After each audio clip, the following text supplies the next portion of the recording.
Livro: O Escravo de Paulo Henrique Shadow. Edição independente, 2017.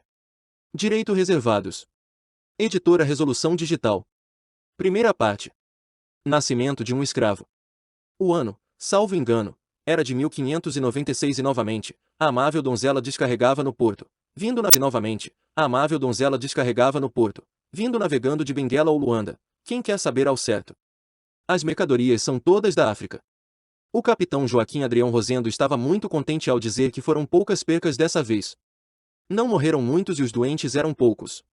Na contagem de uns 190 escravos, não morreram muitos e os doentes eram poucos.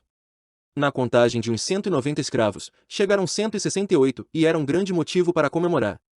Domingos estava ali atento aos escravos que comprariam com alguns bons réis pela boa safra de cana-de-açúcar que teve. Os negócios iam bem e precisaria de mais mão de obra para aumentar a lucratividade. Os negócios iam bem e precisaria de mais mão de obra para aumentar a lucratividade. Juntou uns 8 escravos entre pechinchas. Já estava pronto para voltar a São Paulo, onde o caminho era longo e cansativo. Os negros já eram acostumados a andar, segundo Domingos, quem anda no mato tem que caminhar bastante, ria junto com os jagunços amados ao seu lado, acorrentada. Ficou olhando por um tempo e decidiu, a casa precisava de mais uma empregada e Conceição, sua esposa, estava reclamando mesmo das outras escravas que não estavam dando conta do casarão. Perguntou o preço, olhou os dentes, apertou a bunda da negra e decidiu levar. Domingos ignorou os escravos a viagem toda, não se importando se os escravos estão. Dias depois, Domingos chegará ao destino e os escravos foram encaminhados para um barracão afastado e a negra foi levada para o casarão. A negra foi apresentada para as outras negras e uma ordem de darem serviços para ela foi inserida. Conceição, uma mulher magra, altura mediana, com a pele muito branca como se não tivesse visto sol por muito tempo, cabelo prantou Conceição a olhando com o nariz levantado. Conceição queria deixar claro à negra que ela era sua patroa, porém, a negra era bem maior que ela em estatura. Uma negra corpulenta, seios fartos, bunda grande, uma boca que chamava muita atenção pelo tamanho e seus olhos pequenos e negros intimidavam sem mesmo ser olhados diretamente. Conceição sabia que se a negra... Responda, negra. Conceição ordenou uma voz mais ríspida para mostrar quem mandava. Sim, ela não entende a sua língua. Um pouco de francês acredito. Falou uma negra baixa, mesmo com seus quase 40 anos, parecia ser bem mais jovem e usava um grande lenço na cabeça. Como irei a mandar fazer o serviço se não entende as... Grande lenço na cabeça. Como irei a mandar fazer o serviço se não entende as pessoas? Eu falo um pouco de Alza, posso passar para ela o seu comando, minha senhora. Qual o nome dela? Conceição esperou um pouco as duas conversarem e mostrava estar sem paciência com aquele desrespeito.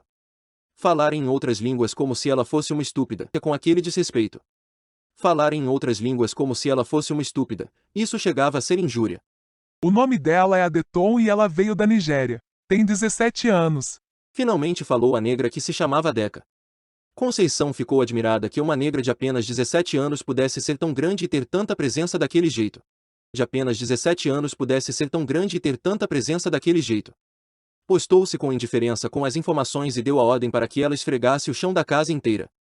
Queria ver aquela negra no lugar dela, quer era aos seus pés.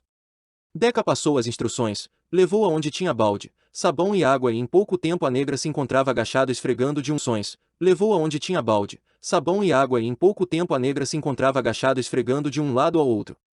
Um misto de prazer apareceu no rosto de Conceição ao ver finalmente a negra tão rebaixada que chegou até falar com voz bem baixa, esse sim é seu lugar, negra. Essa negra tem um nome muito complicado, vai ser chamar apenas Maria. Ela está em um país... Lugar, negra. Essa negra tem um nome muito complicado, vai ser chamar apenas Maria. Ela está em um país desenvolvido e não na selva. Tem que ter nome fácil. Diz a ela que quando chamar Maria que ela venha imediatamente.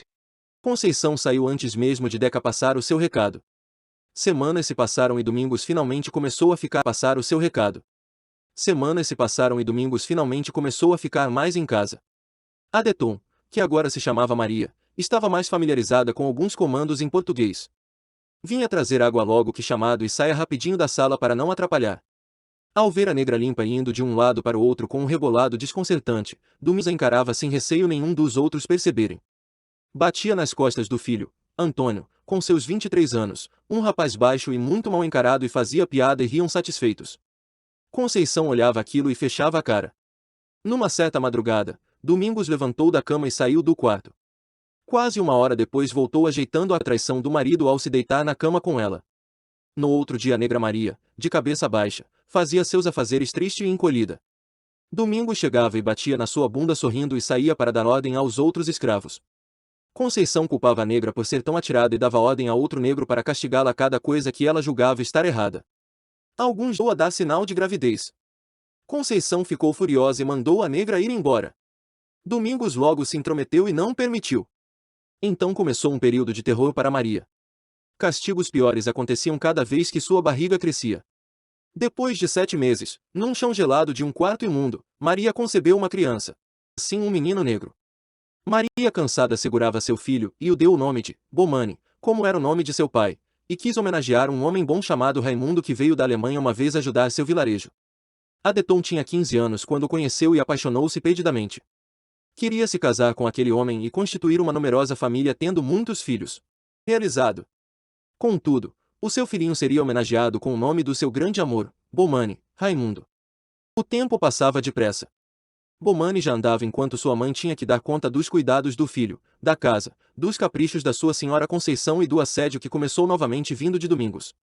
O menino não tinha completado nem 2 anos, teve como Domingos argumentar alguma coisa válida e Adeton foi levada para longe separada do filho.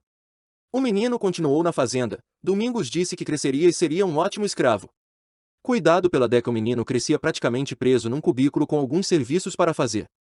Limpar palha de milho, lavar batata, limpar botas dos seus donos e outros. Dido via o movimento da casa e aprendia a falar com a velha protetora. Certo dia a casa estava tendo uma festa. Bomani tinha 5 anos e, movido pela curiosidade e por um momento de descuido de Deca, ele vai parar no meio do movimento da casa.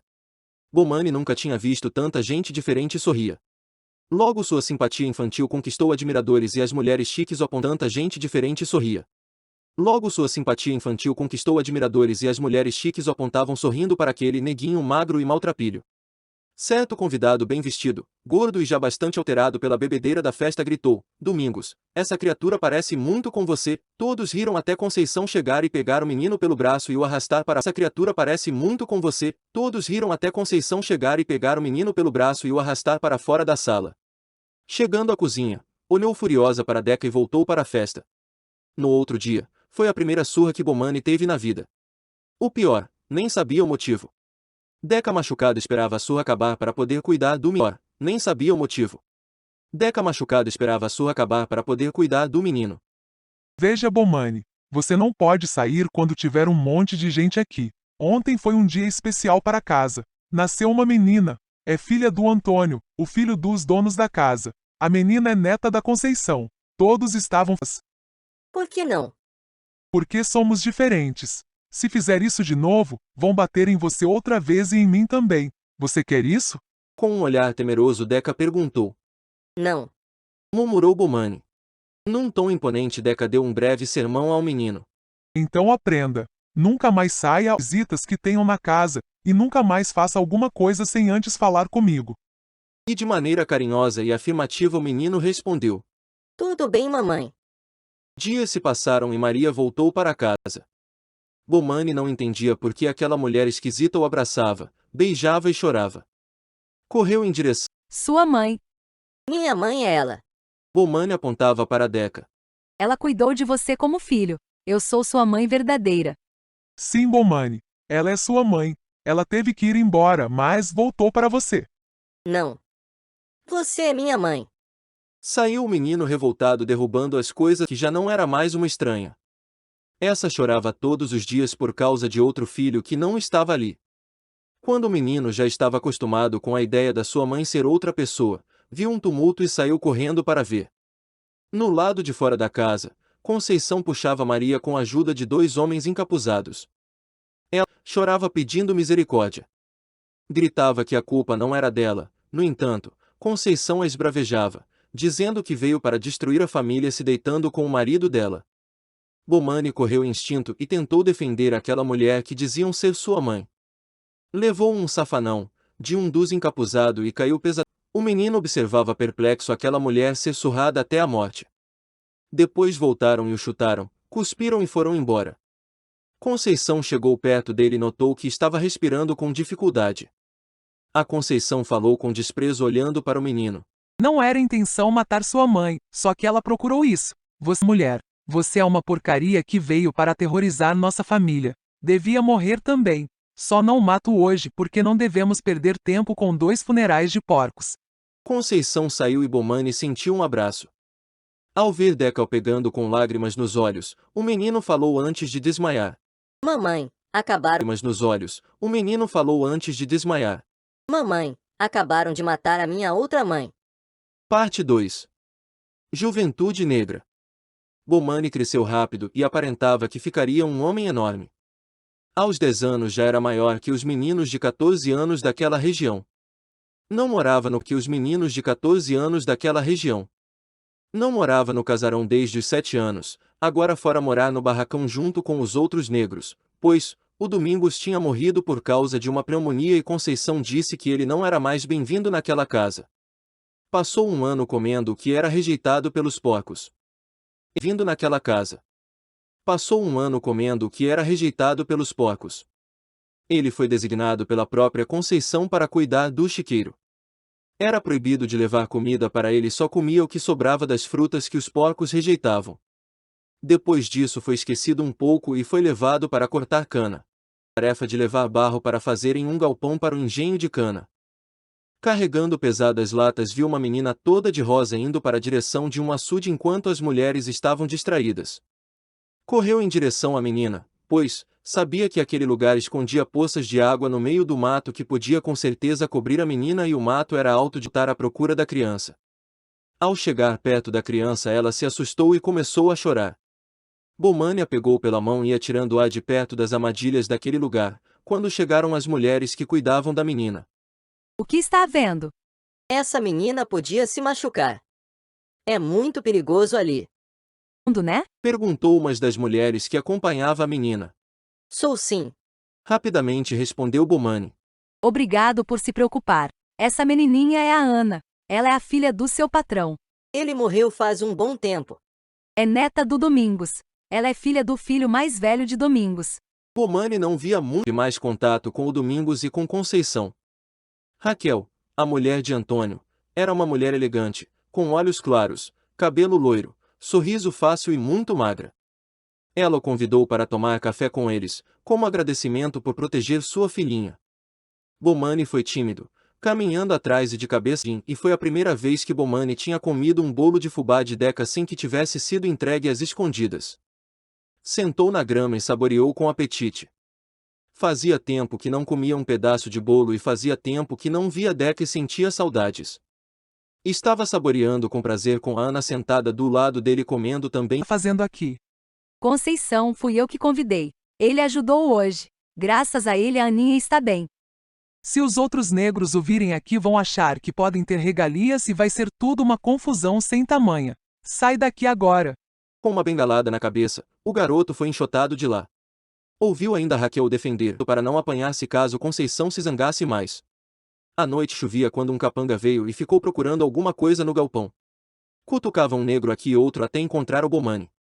O levou arrastando para fora e o esmurrou por alguns minutos. Depois o arrastou para perto do açude e o deixou lá com proibição de voltar para dentro do galpão. Se o pegasse lá o para perto do açude e o deixou lá com proibição de voltar para dentro do galpão. Se o pegasse lá o mataria. Com frio e machucado Bomani passou a noite sentado perto do açude. Ao amanhecer foi se arrastando pegar um balde para encher de barro e levar para o grande engenho. Nesse dia não recebeu comida. Foi embora lentamente e ao chegar ao seu canto, dormiu esgotado. Nesse dia não recebeu comida. Foi embora lentamente e ao chegar ao seu canto, dormiu esgotado. De manhã conseguiu pegar um pão velho, e devorava com vontade. Sentia o corpo doendo e mesmo assim foi trabalhar. Assim que aparecia Conceição do lado de fora do casarão, ele tentava se esconder.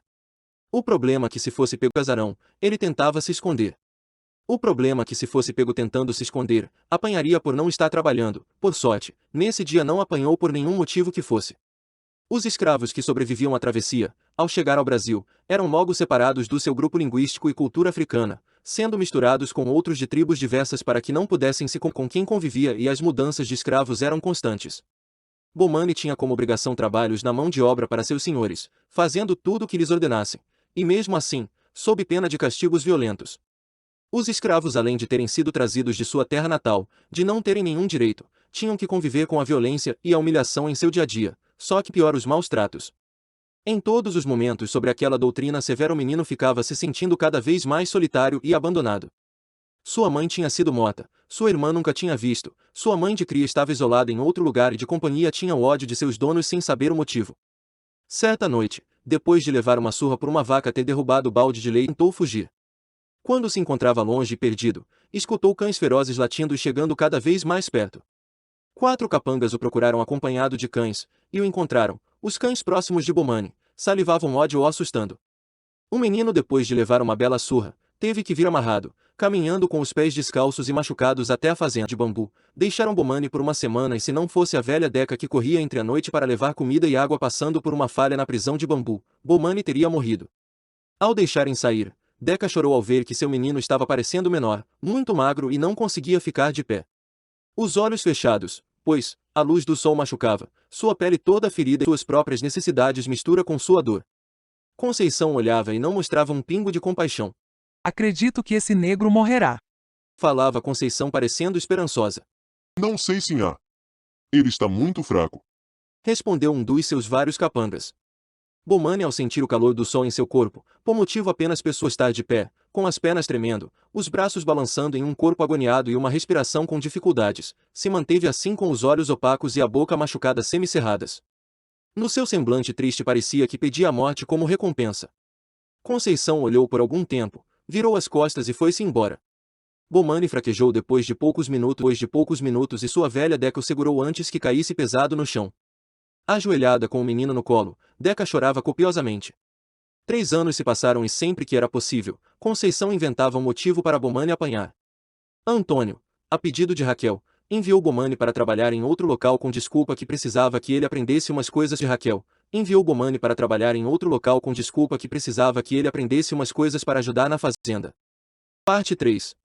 Encontro com a arte da luta. Bomani foi enviado para um lugar longe e de terra seca. Ficou alguns anos carregando pedra ou quebrando-as para limpar uma ferrovia. Os negros dali já falavam mais o português e foi pedra ou quebrando-as para limpar uma ferrovia. Os negros dali já falavam mais o português e foi lá que conheceu várias histórias da terra em que sua mãe tinha vindo. Bomani se interessou pela história de sua descendência e perguntava, ia atrás, argumentava e conheceu um rapaz chamado José, que falou sobre a capoeira. Interessado, foi atrás para descobrir o que seria a capoeira. Falou sobre a capoeira. Interessado, foi atrás para descobrir o que seria a capoeira.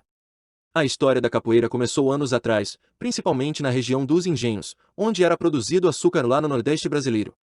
Muitos destes escravos vinham da região de Angola e esses faziam muitas danças ao som de cantigas e batuques. Segundo José, Brasil, os africanos perceberam a necessidade de desenvolver formas de proteção contra a violência e repressão dos colonizadores brasileiros, que de certa forma eram vários capangas e lacaios. Os negros, principalmente homens, eram constantemente alvos de práticas violentas e castigos dos senhores de engenho. As mulheres eram estupradas e intimidadas. Os que tinham coragem para fugir seguidos pelos capitães do mato, que tinham uma maneira de captura muito violenta. Bomani se lembrou quando foi perseguido com cães e como ficou gravemente ferido. Os senhores de engenho proibiam os escravos de praticar qualquer tipo de luta. Logo, os escravos utilizaram o ritmo e os movimentos de suas danças africanas, adaptando a um tipo de luta. Foi para intuito de defesa. Perguntou Bomani. Exato. Surgia assim capoeira, uma arte marcial disfarçada de dança. É um instrumento importante da resistência do nosso povo. Acredito que futuramente, pode ser conscientizado como ato de cultura e física dos escravos que foram trazidos e os que aqui na capoeira ocorre em terreiros próximos aos galpões, quando tem um lacaio, nós inventamos que é da cultura. Falamos que é para alívio do estresse do trabalho e a manutenção da saúde física. Eles acreditam. Como? Eles gostam. Acham que a dança é uma besteira e nos veem como palhaços. Então, não percebem que estamos treinando. Como ao chamarem de capoeira eles não associam a luta? Muitas vezes, as danças ocorrem em campos com pequenos arbustos. Aquele ali está vendo. Chamados de capoeira ou capoeirão. Do nome deste lugar surgiu o nome desta dança para eles. Sempre. Algumas áreas aqui no Brasil fiquei sabendo que são proibidas, já perceberam em boa parte que os rebeldes estavam se fortalecendo com a luta. Em muitos lugares a prática da capoeira é vista como violenta e subversiva. Então, treinam escondidos.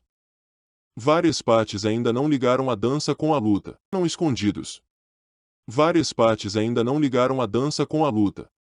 Dá para ir treinando sem levantar suspeita. Como a dança pode virar uma luta de defesa? As principais características são ritmo musical lento, golpes jogados próximos ao solo e malícia. Vamos dizer desequilibrar o inimigo. Como a dança pode virar uma luta de defesa? As principais características são ritmo musical lento, golpes jogados próximos ao solo e malícia. Vamos dizer desequilibrar o inimigo. Eles no chão ficam difíceis de lutarem. Quero jogar. Já está dentro. Agora é seguir o ritmo, dos próximos ao solo e malícia. Vamos dizer desequilibrar o inimigo. Eles no chão ficam difíceis de lutarem. Quero jogar. Já está dentro. Agora é seguir o ritmo. As canções serão chulas, que relatam alguns fatos acontecidos ou contam histórias do passado. Vou aprender. Ritmo. As canções serão chulas, que relatam alguns fatos acontecidos ou contam histórias do passado. Vou aprender. Outra coisa. Agora você não se chamará mais Bomani. Teremos que te encontrar outro nome. Por quê? Uma forma de proteção. Ao entrar numa roda, ensinou, não tem como saber o nome dos seus companheiros, assim os protegendo-se caso fraquejar. Entendo. Como serei chamado? Hoje à noite na roda, encontraremos um bom nome. Sou o mestre Saci. Bomani foi à noite ao local combinado e ficou observando homens num estilo de dança se movimentando rápido e levantando-se. Com apenas um aceno de cabeça do mestre ele se tranquilizou e ficou perto de uma roda de dançarinos. Foi cumprimentado por todos e ali começou sua inicialização. A alegria e a concentração de Bomani eram visíveis. Mestre Saci chegando perto falou. Você agora é mestiço. Assim que será conhecido na capoeira. De treino foi se acostumando. Em pouco tempo de treinamento já sabia fazer um monte de movimento e se soltava cada vez mais. Uma noite quente, agora como mestiço, saiu para dar uma volta já que não conseguia dormir. Ao caminhar ficava pensando sobre as técnicas que estava aprendendo e o que devia fazer para acompanhar os outros que eram muito avançados. De repente sentiu pesadamente. Sentiu uma dor aguda. Ele levantou a cabeça e viu 3 homens com espingarda olhando. Está tentando fugir, negro. Não, senhor. Estou apenas caminhando. Então você precisa caminhar de dia. Negros não podem andar de noite. O mestiço ia levantando. Veio um chute e conseguiu desviar o rosto a tempo. Foi atingido. Sinto muito. Vou voltar para o meu lugar. Abusado esse negro, não acham? Acho que gostei dele. Tem um rostinho bonitinho. Vai querer namorar ele? Perguntou outro jagunço rindo. Não é uma má ideia. Quero ver se um preto tem o mesmo rebolado de uma preta. Segure O rosto do outro. Já ia apressado a acertar o terceiro antes dele levantar a arma e infelizmente tropeçou e ao cair, levou uma coronhada na cabeça. Tudo ficou escuro por algum tempo. Quando ia se recuperando, 2 o segurava pelo braço e outro chutava com toda a força. Mestiço não entendia o que estavam falando. Percebeu que rasgaram a calça velha que usava, deixando nu. Foi violentado entre risadas. A humilhação era maior que a sua dor. Um dos agressores apertou o seu pescoço com os braços até ele perder o ar. Desmaiou e só acordou quando o sol estava amanhecendo. Mestiço foi se arrastando até onde era o local que dormia.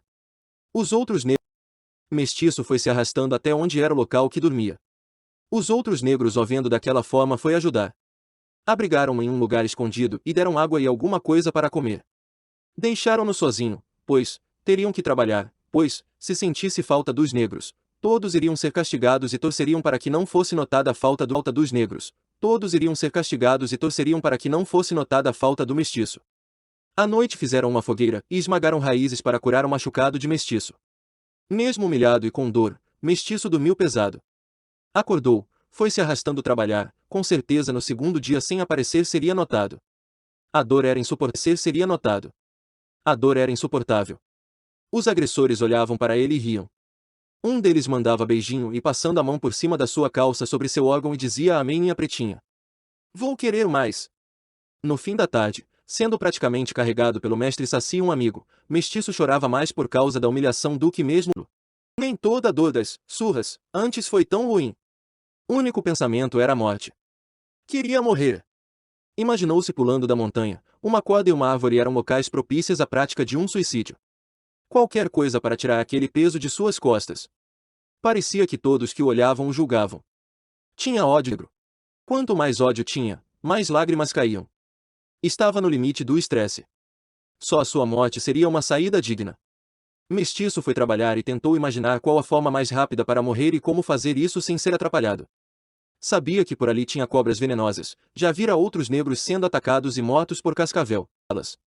Se ele tivesse prestado atenção quando falaram qual cogumelo era venenoso, comeria em grande quantidade se caso soubesse onde encontrar também. Morte. Como se matar de uma vez? Olhou a arma do jagunço e viu que ali estaria mais fácil. Eles não pensariam duas vezes para usarem as armas. Mestiço olhou para os jagunços. Mostraria claramente que estava fugindo. Mesmo com o corpo dolorido, a adrenalina do momento fez esquecer a dor. Esse era o momento, seriam os últimos passos para a liberdade. Fechou os olhos e recitou a palavra, força, em sua cabeça para ter coragem e não fraquejar. Está pensando em fazer besteira, mestiço? Mestre, Magoado e ofendido. Eu sei como isso tudo é difícil e pesado. Só que se você fraquejar agora, estará dando recado para vários outros aqui. Que existe uma forma fácil de fugir e isso não é seu destino. como pode saber meu destino? Como pode saber o tamanho da minha dor? Eles precisam de armas para ser forte. Nós precisamos do quê? Capoeira. Não. Esperança. Não temos nada além da nossa vida. Se entregarmos isso a eles, acabaremos com a história das pessoas que vieram antes de nós. Da história de nosso povo. A dor de nossos pais. O que posso fazer? Se torne junto com outros como você, uma força para nosso povo mais fraco. Eles te machucaram e te humilharam. Não tem como mudar isso. Se não fosse você, seria eu ou seria uma criança, um velho, uma mulher ou qualquer outra criança, um velho, uma mulher ou qualquer outro negro. Não importa. Para eles somos todos iguais. Se desistir agora, todos como a gente poderá pensar igual. Você pode dar exemplo de força. Muitos pensaram no caminho mais fácil. Muitos choraram por essas escolhas mais fácil. Muitos choraram por essas escolhas de seus entes queridos. Olhando por esse ponto, só me faz parecer um covarde. Veja direito. Covardia é desistir de viver. Você só teve um momento de fraqueza. Eu não consigo ver uma saída ou alternativa que está tentando me mostrar. A saída ou alternativa que está tentando me mostrar. Porque simplesmente a resposta que você quer é uma utopia. Não poderemos ser livres e nem ser vistos como pessoas iguais a eles. Está tudo errado há anos. Não sei até quando isso durará ou se terá um fim. Só que ainda somos negros. Ontem, hoje durará ou se terá um fim. Só que ainda somos negros. Ontem, hoje e amanhã. Se morrermos hoje, não teremos nenhuma mudança. Apenas será um negro a menos e um branco a mais. Não existe hipótese alguma de um final feliz. A não ser que tentemos mudar isso. Lutemos por isso. A não ser que tentemos mudar isso. Lutemos por isso. Não desistirmos nunca. Uma guerra. Sabe por que eles estão usando armas, chicotes e facas? Porque têm medo. Todo esse ódio e vontade de nos machucar é que já estão em guerra. Só que é consigo mesmo. Essa é consigo mesmo. Essa mesma guerra que nós negros temos que travar todos os dias. Estamos guerrilhando com o medo. Eles estão guerrilhando com as diferenças. Estão com receio de verem-nos, posicionarmos-nos nos mesmos degraus que eles algum dia. Isso muito dolor e verdade se tornam mentira. Podemos morrer nas mãos deles. Todos nós. Sim. Não temos como prever isso. Se desistirmos, não. O que posso fazer? Se torne mais forte. Se torne uma pessoa que outros negros queiram se espelhar. Mostre que mesmo sem armas e chipácio, você já aprendeu muito mais do que imaginava. Tenho certeza que eles tentarão inibir e quem sabe querer te machucar, só que farão isso apenas quando tiverem outra oportunidade. Não aqui. Não na frente de tanta gente como você. Eles sabem que se forem injustos propositalmente, irá criar uma revolta que estão entre nós.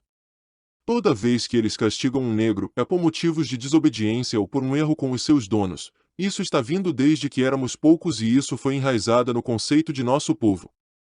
Aceitamos isso calado. Se um negro está sendo castigado é que de certa forma mereceu. Só que nenhum deles. Você agora está mais esperto. À noite, quando estiver sozinho, difícil eles tentarem te pegar desprevenido. Não estou dizendo que tem que sair à noite e se aventurar para ver o que acontece. Estou dizendo que aqueles ali que te humilharam, estão sim brincando e te provocando, só que nenhum deles chegará. Entende? Sim. Compreendo. Eles podem inventar alguma coisa para querer te castigar e te chicotear. Só que não irá abusar de você se ficar forte e confiante de novo. A não ser que esteja só você e um monte deles. Vou mudar. Vou mostrar que eles não me derrubaram. Agora sim você Com o seu mestre. Levantou a cabeça e começou a trabalhar sem parecer abalado. Seu corpo não acusava tanta dor e seu orgulho a tanto ferido, começou a dar lugar a uma vontade de ficar forte e nunca mais deixar alguma coisa daquele tipo acontecer. Se fosse para morrer, não teria mais medo de lutar. Naquela tarde, um dos agressores olhou para ele e começou a rir fazendo gestos apertando seu órgão por cima da calça. Mestiço olhou fixo nos olhos dele e não baixou a cabeça. Esperou ser castigado por aquilo, só que o agressor parou de encará-lo e foi para outro lugar. Depois daquele momento as provocações pararam. Algumas vezes levava chicotada por motivos ridículos, só que não era ações pararam. Algumas vezes levava chicotada por motivos ridículos, só que não era provocado mais por aqueles capangas. Parte 3. Conhecendo a religião. Numa tarde sentado na relva e olhando para o céu, percebeu que as estrelas começaram a nascer. Mestiço ouviu uma canção diferente vindo de um velho negro que estava arrumando uma sandália. Mestiço ouviu uma canção diferente vindo de um velho negro que estava arrumando uma sandália um pouco distante. Seguindo a melodia da canção sentia uma paz, se aproximou do senhor e perguntou: Essa música é bonita. Do que se trata? é um hino para homenagear meu orixá. O que é orixá? Alguma coisa da capoeira. Orixá. O que é orixá? Alguma coisa da capoeira. Não. É um canto religioso. Não conheceu música de terreiro. Fiquei confuso. Vou ter explicar. Sou do candomblé. Uma religião derivada do animismo africano onde se cultuam os orixás, voduns ou miquis, orixás, voduns ou miquis, dependendo do povo ou local. Quer dizer que existe uma religião africana. Sim. Sendo de origem totêmica e familiar, é uma das religiões de matriz africana mais conhecida. Cada nação africana tem como base o culto a um único orixá. Como pode ter essa cultura aqui? Como base, o culto a um único orixá. Como pode ter essa cultura aqui no Brasil? Herdamos muita coisa da mãe África. Roupa, modo, costume e religião. A junção dos cultos é um fenômeno brasileiro em decorrência da importação de escravos onde, agrupados nas senzalas, nomeiam um zelador de santo, onde, agrupados nas senzalas, nomeiam um zelador de santo, também conhecido como babalorixá no caso dos homens e alorixá no caso das mulheres. Aqui o babalorixá é o pai Walter, você já deve ter o conhecido, é um senhor com cabelos bem brancos e anda mancando. Sim. Já ouvi sim. Não sabia que... Podemos sair falando de nossa religiosidade. Sabe como é, né? Como assim? Explica-me um pouco mais, por favor. Tudo bem.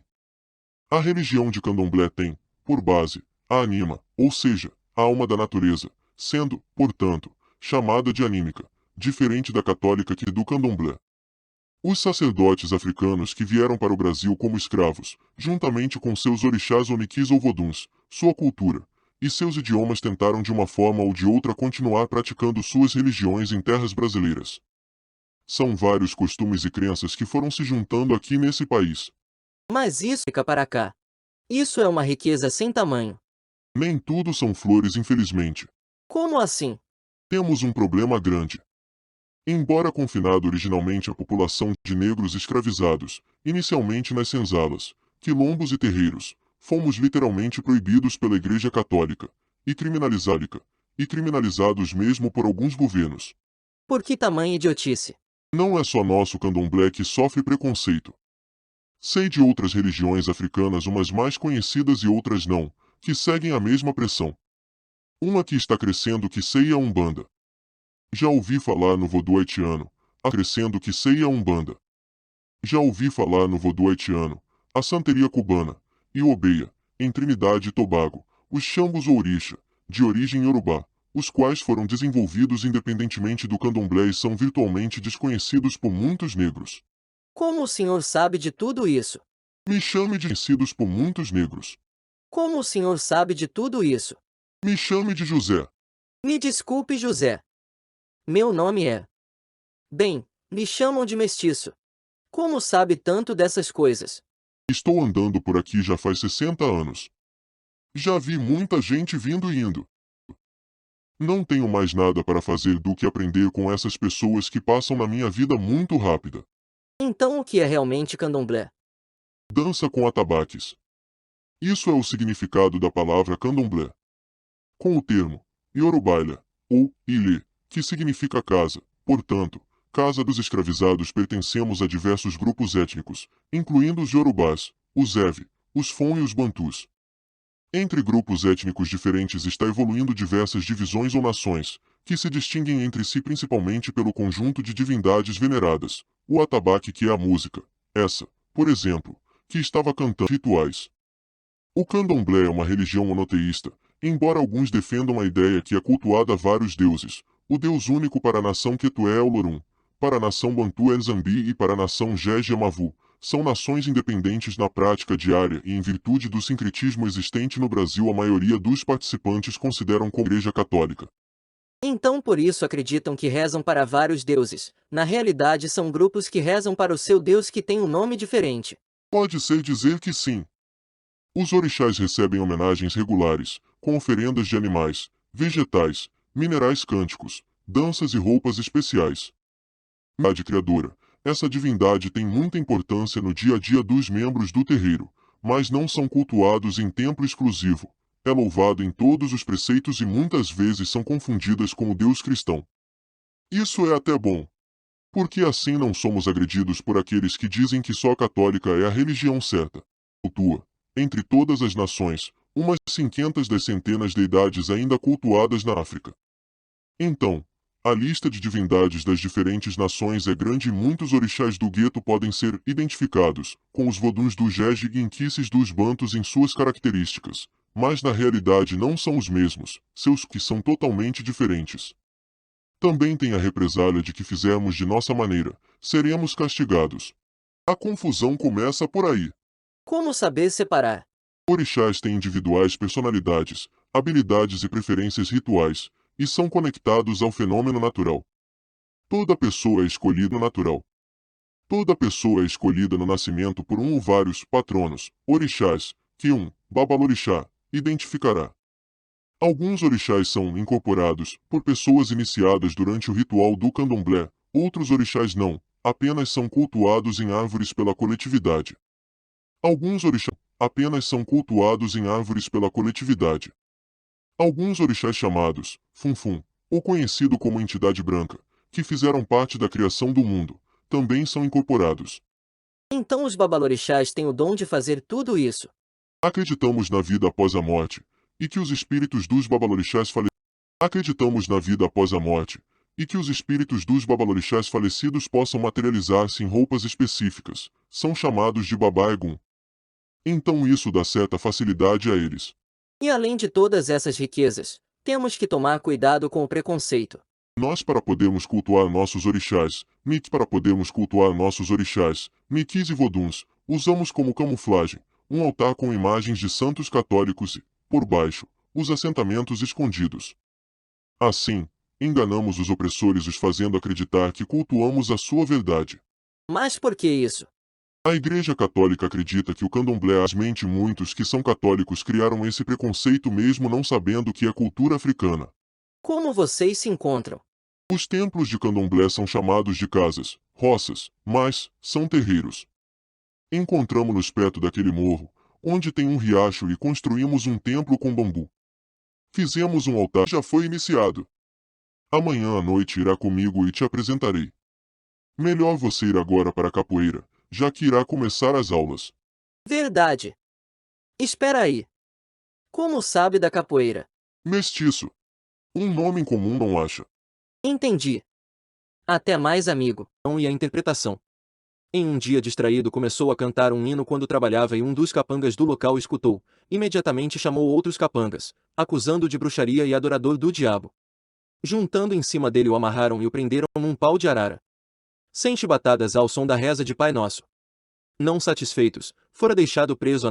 No outro dia Mestiço estava pendurado pelos braços e visivelmente cansado.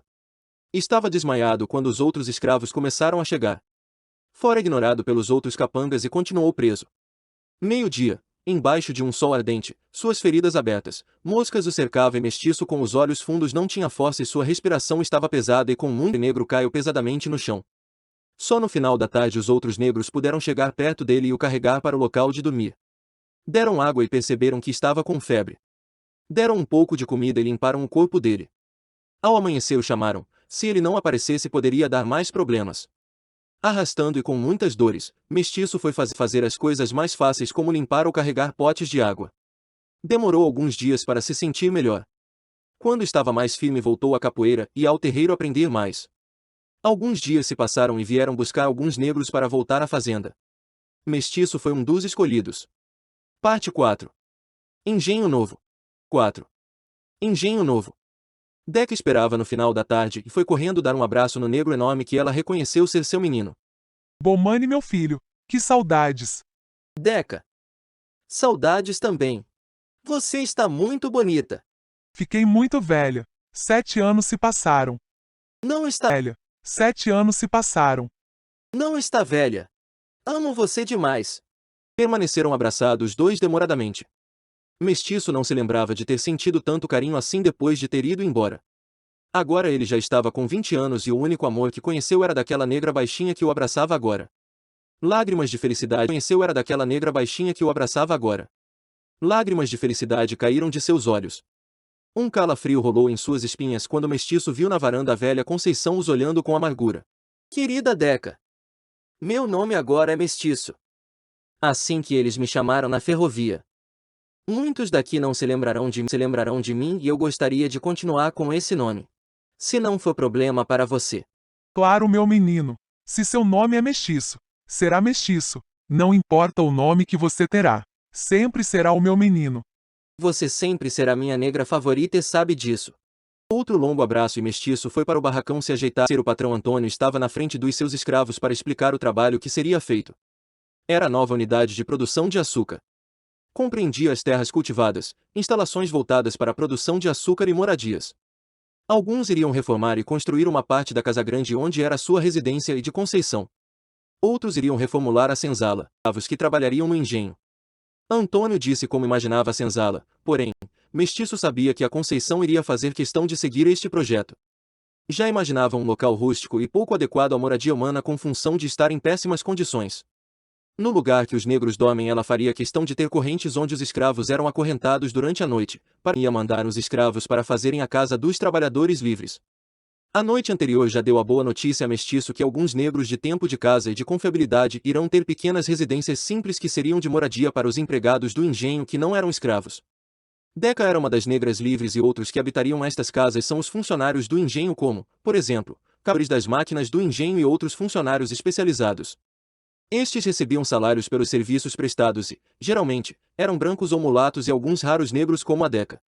Esses mesmos negros iriam trabalhar também na moenda e onde era o maquinário usado no processo de fabricação do açúcar. Era uma espécie de triturador composto por rolos, que servia para esmagar a cana da cana.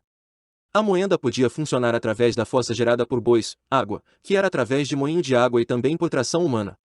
Mestiço sabia que esses humanos eram os negros, só que Antônio descartou essa opção. Mestiço logo pensou na Conceição e sabia que não seria tão fácil assim se ela colocasse na cabeça a tal ideia de economizar água e tiver que usar. Antônio ainda disse que seria construída uma capela. Seria para os negros poderem seguir a Deus católico ao pedido da própria Conceição. O local teria as missas e outros rituais religiosos como casamentos, batismos e mais algumas coisas. Todos os escravos teriam que acompanhar a missa. Mestiço não gostou muito. Os escravos antigos Mestiço não gostou muito. Os escravos antigos continuariam no canavial e no curral. Começaram os trabalhos e em poucos meses o novo engenho estava funcionando. Após a colheita, a cana-de-açúcar era levada à moenda para sofrer o esmagamento de seu caule e a extração do caldo. Em sua grande maioria, as moendas funcionavam com o uso da tração animal, do caldo. Em sua grande maioria, as moendas funcionavam com o uso da tração animal. Também conhecida como trapiche, esse tipo de moenda era mais comum por conta dos menores gastos exigidos para sua construção. Além do trapiche, haviam as moendas movidas por uma roda d'água que exigiam a dificultosa construção de um canal hidráulico que pudesse movimentá-la. Roda d'água que exigiam a dificultosa construção de um canal hidráulico que pudesse movimentá-la. Os negros não tinham conhecimento de engenharia e estava difícil de fazer esse serviço. Feito o recolhimento do caldo, o produto era levado até a casa das caldeiras e fornalhas, onde sofria um longo processo de cozimento realizado em grandes tachos feitos de cobre. Ali era bom que Mestiço encontrava Deca com mais frequência e via muito pouco a Conceição, que continuava querendo castigar por motivos ignorantes. Logo em seguida, o melaço era refinado na casa de Purgar, lugar onde a última etapa de refinamento do açúcar era finalmente concluída. Num certo dia, 2 animais de tração fugiram. Conceição pelo desleixo. Antônio ficaria uma semana viajando para vender melaço e açúcar. Depois de apanhar por horas, foi preso em um tronco para ser esquecido. Mestiço estava orando para o seu orixá quando uma voz suave perguntou: O que está acontecendo? Por que está preso? Mestiço não conseguia ver quem falava e ficou quieto. Novamente e acham que fui eu que os perdi. Está preso por causa de animais que fugiram? É a única coisa que sei. Já volto. Sem entender nada, Mestiço voltou à sua oração. Estava concentrado quando sentiu algumas presenças. Ele logo se protegeu e percebeu que estava assoltando. Caiu pesadamente no chão.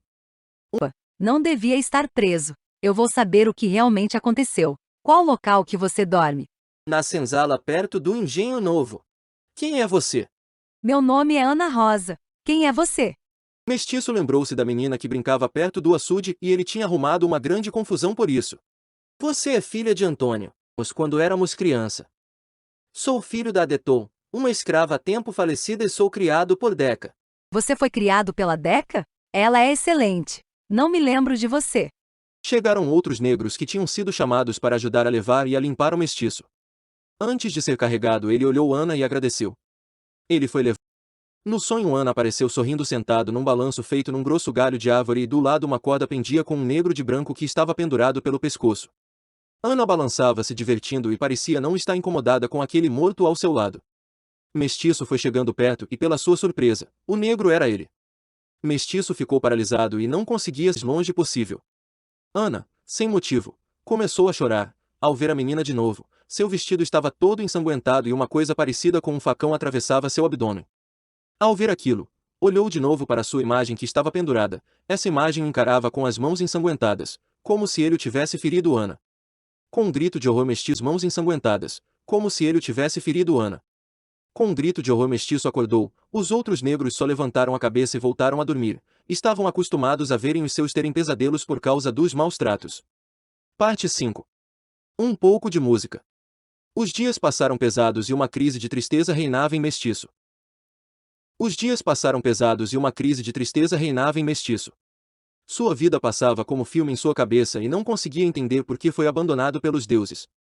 Onde ele tinha errado e qual consequência de sua falha perante o estado de seu espírito com a natureza. Os únicos bons momentos que vivenciava era quando de longe via a pequena Ana em seus lindos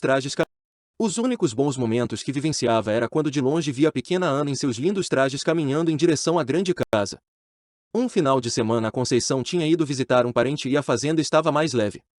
Todos os negros trabalhavam cantando as cantigas antigas ensinadas pelos mais velhos e os que já haviam morrido. Ao entardecer, um batuque ao longe era ouvido e todos caminharam para um grande capinzal distante das casas. Uma fogueira alta com vários negros dançando e rindo se encontravam lá. Por algum motivo, o distanciamento dos patrões deu um chá de ânimo àqueles negros. Nem os capangas se importavam e os castigos não eram aplicados com tanta veemência. Uma bebida feita com arroz era distribuída e a dança. Mestiço batia os pés ao som da música e reparou que ali havia vários instrumentos. Um amigo dele mais velho chamado Vemba estava ali perto e tinha passado um instrumento para um mais jovem. Depois pegou outro e tocou, logo passou esse para outro rapaz, novamente pegou outro instrumento e depois de um tempo passou para o outro. Antes de Vemba ir pegar mais um instrumento, Estou vendo que domina todos esses instrumentos. Tirando o berimbau e o tambor, não estou muito familiarizado com esses instrumentos. Onde conseguiram? O meu querido amigo. Esses instrumentos foram doados pelo patrão Antônio. Foi uma dívida de um barqueiro, e como não tinha condições de pagar com dinheiro esses instrumentos, o patrão deixou no pequeno galpão e venderia algum dia. Depois ele me deixou cuidando do galpão me dando trabalho, que no meu caso, virou motivação de fazer manutenção e limpeza deles. Acredito mesmo que foi para me dispensar do trabalho pesado no campo, sabe como é? A idade não avançar do trabalho pesado no campo, sabe como é? A idade não ajuda muito. 70 anos é muito tempo, meu jovem. Que fantástico! E como sabe tocar tantos instrumentos? Antes de vir para cá, no meu lugar de berço, meu pai fabricava instrumentos e me ensinou. Pode me explicar alguns?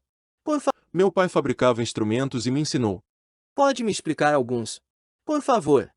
Claro! Vamos por parte. Pode ser outro dia. Não quero atrapalhar.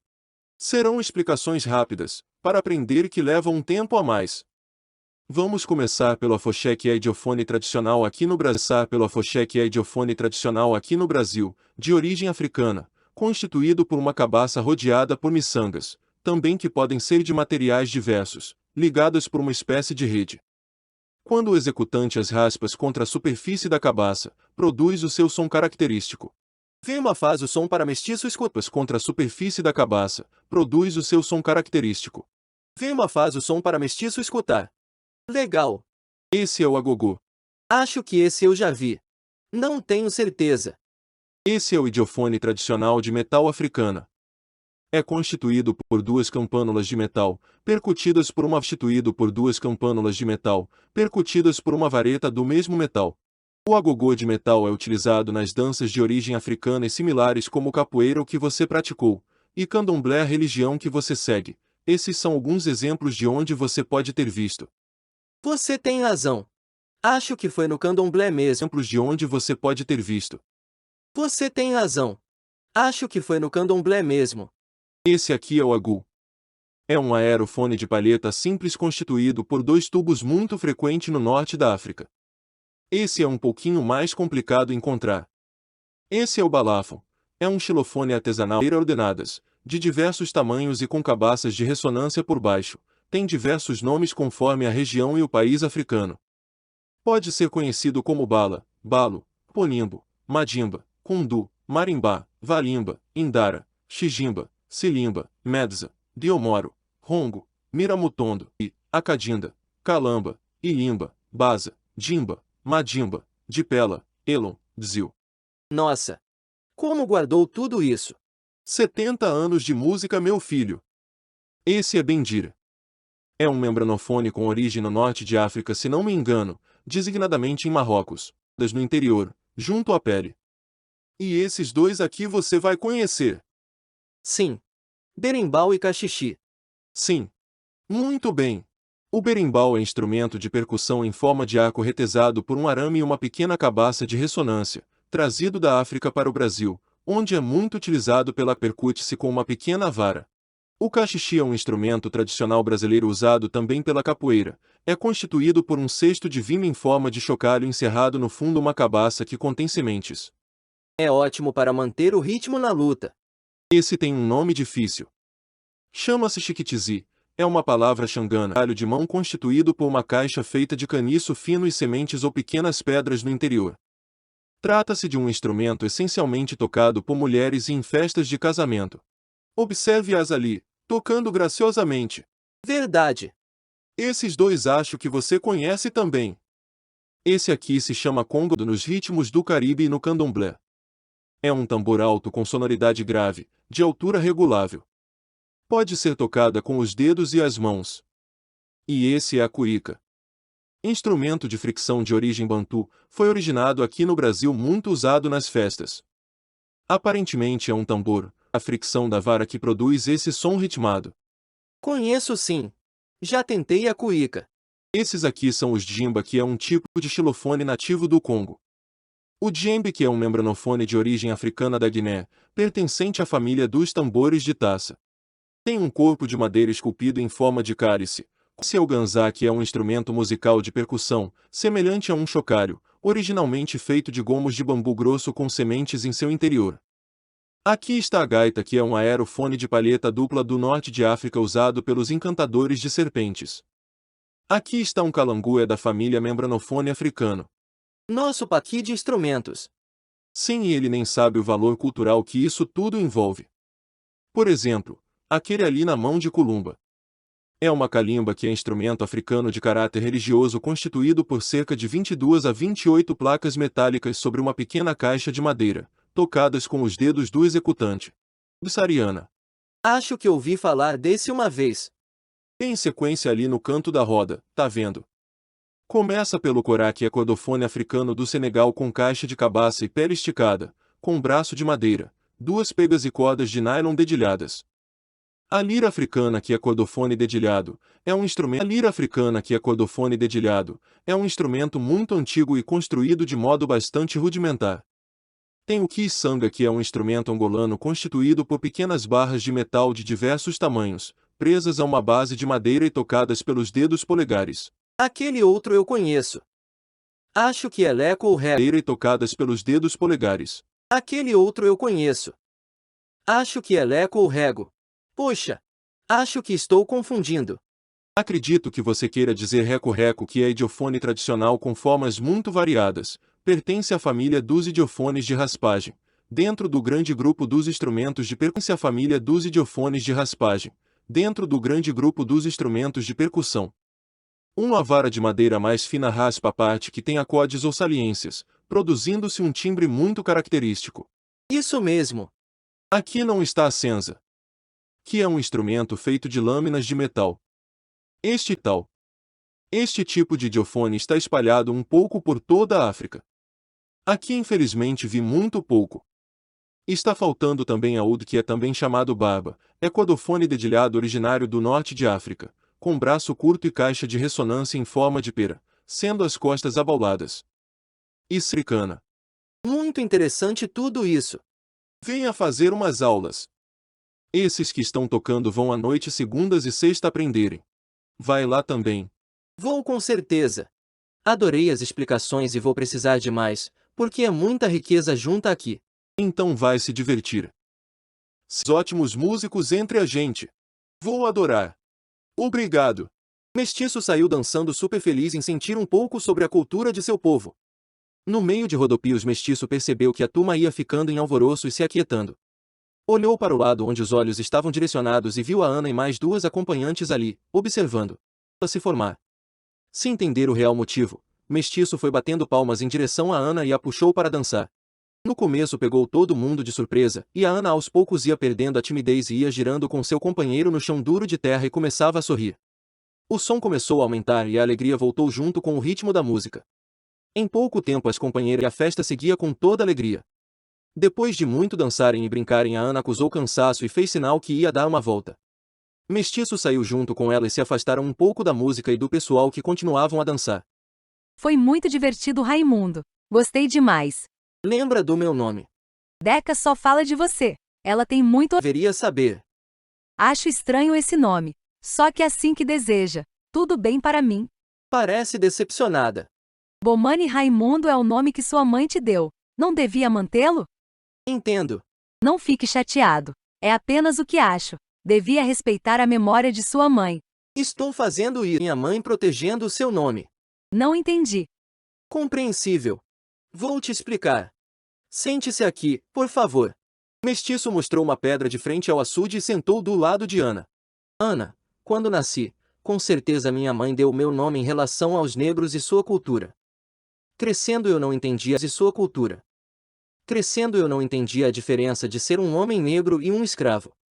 Fui criado como escravo. Agia como escravo. Aprendi como escravo. Vi minha mãe morrer como escravo. Quando comecei a descobrir o que é ser um negro e de onde eu vim, também descobri que negro e de onde eu vim, também descobri que sempre fui um escravo. Meu nome, dado por minha mãe, não é um nome de escravo. Se eu continuasse a usar Bomani, sabendo que vivo como aprisionado ou escravo, estarei indiretamente desrespeitando minha mãe. Mestiço é o nome para o estágio que me colocaram e não pelo que sou, mãe. Mestiço é o nome para o estágio que me colocaram e não pelo que sou. Entendi. Só que quero que saiba que não te vejo como escravo. Ao contrário. Você não me trata como escravo. Qual a diferença? Você me deixa ir embora. Eu não posso. Essa é a diferença. Acho que você posso. Essa é a diferença. Acho que você está sendo injusto. Eu não posso porque meus pais não permitiriam. Também tem os capitães do mato que, se te encontrarem andando por aí, poderão te matar ou te vender para outra família. É complicado. Por favor, não fique brava. Não estou dizendo que sua conduta. Não fique brava. Não estou dizendo que sua conduta é errada. Só que assim que somos vistos, naturalmente escravos, mesmo que seja para nossa segurança. Os próprios escravos se veem assim. Para muitos, aqui estamos protegidos e cuidados. Aqui estamos protegidos e cuidados. Somos um pertence ao dono da comida. Você é puro e gosto da forma que me trata. Mas, mesmo assim, sou um escravo. Sendo na mão do carrasco ou sendo nas suas bondosas mãos, a corrente continua sendo corrente. Ao ouvir isso me deixa triste, desapontada. Só que não tem como tirar sua razão. Pode ser que tudo isso mude. Mesmo assim, teremos que esperar décadas, até quem sabe, séculos para mudar o conceito que foi plantado. Somos escravos. Negro é sinônimo de escravo. Escola. Nunca fui numa escola. Você sabe ler? Não. Acredito que isso tenha que mudar. Começarei a dar aula para você. E se for esperto, há de ensinar outros a lerem também. Quem sabe a liberdade que tanto fala pode estar no conhecimento? Não sei o que dizer. Está vendo? Também sei. Esteja lá a partir de amanhã. Sua avó não irá gostar. Deixa isso que eu resolvo. Vá amanhã já. Terá uma surpresa. Parte 6. Aprendendo a aprender. Quando o sol nasceu, Mestiço já estava de pé fazendo seus afazeres. Estava muito excitado para dormir. Queria ver como seria sua aula para aprender a ler nenhum castigo. A sorte que Conceição, o motivo de ser muitas vezes castigado, não estava por perto. Terminou o dia, saiu correndo para o rancho. Chegando lá estava Ana, Deca, Sr. Lau, um negro idoso e duas damas de companhia negra. Até que enfim chegou o último aluno. Vamos começar. Falou Ana em sorriso. Chegou o último aluno. Vamos começar. Falou Ana em sorriso. Todos se sentaram em um banco depois de se cumprimentarem e Ana começou a aula. Falava as vogais e mostrava a forma da letra em uma tábua improvisada de quadro. Cada letra que ia falando, ia olhando a forma dela para os alunos atentos. No outro dia aprenderam mais um pouco de letras, forma dela para os alunos atentos. No outro dia aprenderam mais um pouco de letras. Com uma foto de revista, Mestiço ia vendo as letras de como escreve. Desenho de mesa, cadeira, portão, cão e outros eram mostrados e depois a forma de escrever. Essas aulas eram preenchidas com muita atenção dos alunos que ali se encontravam. No quarto dia eram preenchidas com muita atenção dos alunos que ali se encontravam. No quarto dia, Conceição veio e chamou Ana para conversar. Depois de muito falarem, Ana voltou e continuou a dar aula. Alguns minutos depois, chegou o pai de Ana, olhou por um tempo, se virou e foi embora. Mestiço ficou apreensivo e se preocupou com o castigo. Percebeu que quando a Ana estava perto, menos era castigado. Então, ao perceber isso, aproveitava mais das aulas, mostrava interesse e com muitas perguntas. Queria tirar o máximo de aproveito daquele momento de paz que estava tendo. Uma rotina de trabalho e estudo foi criada. Quando não estava estudando leitura, ia ter aula de música. Quando era capoeira ou no terreiro. Chegava tarde para dormir e acordava cedo. Foram dados alguns livros para lerem e Mestiço pegou um de poesia. Um dia depois que terminou as aulas, Mestiço ficou um pouco para ajudar a Ana. Muito bom trabalho, Mestiço. Estou vendo que se empenhou muito. Gostei de ver. Que bom! Estou aproveitando. O professor ajuda muito. O que eu estou fazendo é muito pouco. Você sim está mostrando que todos aqui são capazes de melhorar e aprender. A professora ajuda muito porque gosto de estar com ela. Também gosto de estar com você. Quero dizer, todos vocês. Entendo. Parece chateado. Estou não. Eternamente gratos. A felicidade é um bom pagamento. Então acredito que tô te pagando em moedas de ouro. Mestiço vira e abraça Ana. Um abraço apertado e o calor dela davam-lhe uma sensação de muito conforto. Tirando Deca, nunca tinha sentido uma aproximação tão especial. O abraço durou mais tempo que o normal e os dois se agradeceram. Tudo bem, Mestiço. Também estou feliz. Melhor eu já ir. Até a próxima aula. No outro dia, ao chegar ao rancho onde era a aula, Mestiço ficou sabendo que Ana teve que viajar. Desolado, voltou para o seu dormitório e pegou o livro de poesia. Começou a ler. Só que sua atenção estava prejudicada. Uma coisa mudou em Mestiço. Estava distante, silencioso e mostrava muito desinteresse. Era castigado constantemente, ainda mais pela volta de Conceição e mesmo assim, não mostrava nenhum tipo de emoção. Deca preocupada rezava pelo seu menino e Conceição olhava desconfiada e rancorosa. Meses se passaram e todos percebiam que Mestiço estava no ender. Parte 7. Castigos extremos. Única coisa que fazia Mestiço realçar algum tipo de atenção era a aula de música. Perdia-se bastante tempo tocando um instrumento e depois disso ia embora sem muita conversa. Numa tarde nublada, trabalhando na limpeza do campo, Mestiço viu Ana e ficou parado sentindo uma emoção forte. Do campo, Mestiço viu Ana e ficou parado sentindo uma emoção forte. Um dos mandados de Conceição chegou e chutou sua perna. Não é para ficar parado negro imundo. Volte ao trabalho se não quiser uma visita do chicote. Em silêncio Mestiço voltou ao que estava fazendo e olhava algumas vezes na direção que tinha visto Ana. No final da tarde correu com tudo e olhava algumas vezes na direção que tinha visto Ana.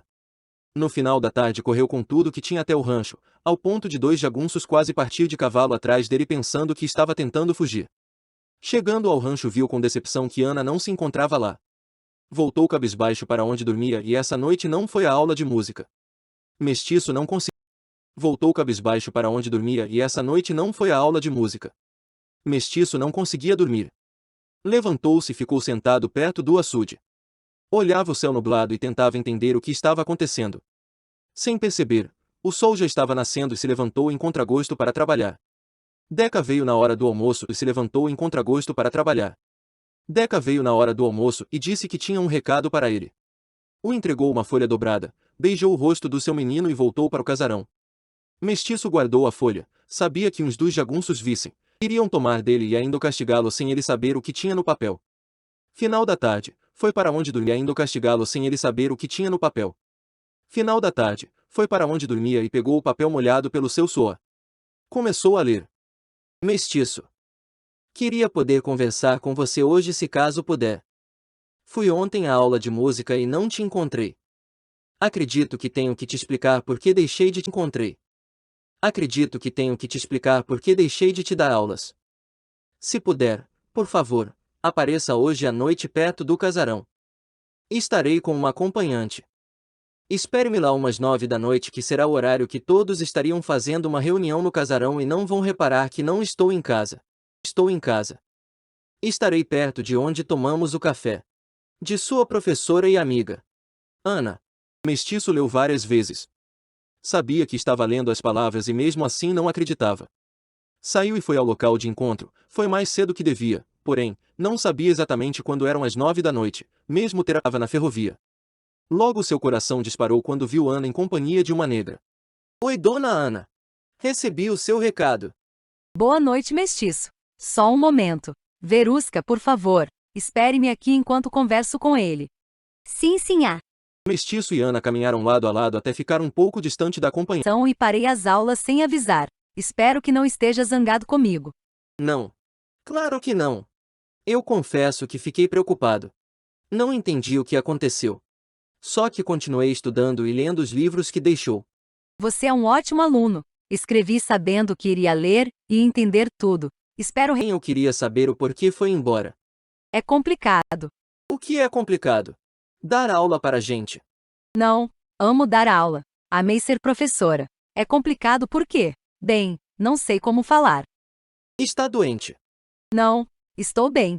É que eu não sabia exatamente o que fazer. Não sabia exatamente o que fazer. Estava tudo confuso. Sentimento. Essas coisas. Eu gosto da senhora. Gosta? Não parei de pensar em você esse tempo todo. Qualquer coisa me fazia pensar em você. Só que não pode. Não podemos. Não dá. Não é certo. Me desculpe. Não podemos. Não dá. Não é certo. Me desculpe. Não, não estou brava. Estou confusa. Eu não sei o que pensar e o que fazer. Mestiço ficou a olhando e esticou a sua mão para pegar na dela. Ela aceitou e ficaram assim por um tempo. O calor da mão dela era confortante. Eu preciso ir. O calor da mão dela era confortante. Eu preciso ir. Já passei muito tempo aqui, e já que vão sentir minha falta. Você também não pode ficar por aqui. É complicado. Obrigado por vir falar comigo. Estou contente. Por favor, desculpe-me alguma coisa aqui. Bem, estou muito confusa. Boa noite, minha senhora. Ana saiu apressada, encontrou a Verusca e foram para o casarão. Mestiço ficou ali um tempo e depois partiu para onde dormia. Ficou sentado no escuro, sem conseguir dormir e tentando entender o porquê o seu coração batia tão acelerado. Com o papel na mão, dormiu. Acordou disposto, e o trabalho rendeu bastante. Seu trabalho e o canto dos pássaros. No final da tarde Ana aparece perto do casarão. Mestiço foi dando um jeito de ir chegando mais perto até ser visto por ela. O sorriso dos dois mostrava estar bem um com o outro. Ana com um aceno de mão se despediu do mestiço e entrou no casarão. Mestiço foi ter aula de música. Estava concentrado e feliz. Ao ver o desconforto, Mestiço se levantou e a chamou para sentar. Mostrou um pandeiro e deu na mão dela, mostrando como tocava. Os outros negros aos poucos foram perdendo o medo de Ana e começaram a tocar. Foi muito boa sua aula de pandeiro. Pena que tenho que ir. Só vim ver se estava tudo bem. Eu agradeço ter vindo. Se não for problema. Os dois caminhavam um ao lado do outro com a Verusca atrás com alguns passos de distância. A conversa era entre risadas e brincadeiras. Ao se despedir, Ana deu um beijo no rosto de Mestiço, ele retornou e beijou muito perto da boca. Os dois tímidos e sem jeito, se despediram com um breve tchau e saíram. Um sorriso em passos rápidos não percebeu um jagunços observando. Foi embora com um enorme sorriso. Tarde da noite, dois homens vieram o buscar enquanto dormia. Colocaram em uma carroça amarrado e foram andando rápido. Mestiço não conseguia ver onde estava indo, só que dava para perceber que estavam fora das terras da fazenda. Depois de muito andarem de carroça a se preocupar, até no momento não estava entendendo nada. Por andarem tanto tempo e fora da fazenda, boa coisa não seria. Ao ser levantado da carroça com força, viu uma casinha de madeira e foi empurrado para lá. Dentro da casa estava Conceição sentada num banco. Luz de lampião iluminava alguns pontos. Tinha 5 jagunços e a fizeram ele se ajoelhar na frente da velha em um silêncio terrível durante algum tempo. O que pensa que está fazendo, negro? Eu não sei. Trouxeram-me para cá.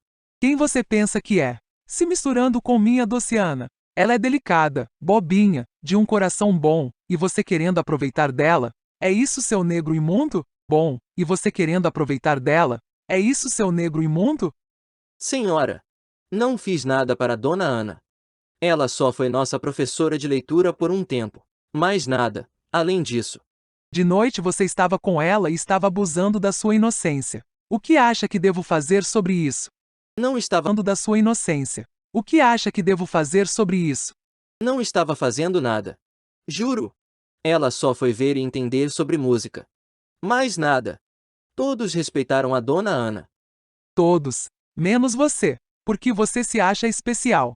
Se sente um pouco dono dessa terra. Acha que pode especial. Se sente um pouco dono dessa terra. Acha que pode mentir e enganar que nada irá acontecer. Não fiz nada, senhora. Juro. Dona Ana é muito especial para mim. Não ia fazer nada de ruim para ela. Não acredito em você, negro. Devia ter te matado muito tempo antes. Desde ser negro. Devia ter te matado muito tempo antes. Desde a primeira vez que colocou essa mão imunda em Ana. Terei que te mostrar a respeitar as mulheres. Por favor. Não fiz nada. Juro. Conceição olhou para um dos mandados e fez um sinal. Esse foi em direção ao mestiço. Em desespero, o mestiço levantou e suas mãos em direção ao mestiço. Em desespero, o mestiço levantou e suas mãos amarradas e ficou em posição de defesa.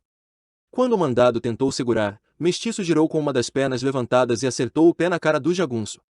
Outro veio e levou uma rasteira, e caiu pesadamente no chão. Quando o mestiço ia bater em disparada, uma espingarda foi apontada para a sua cabeça.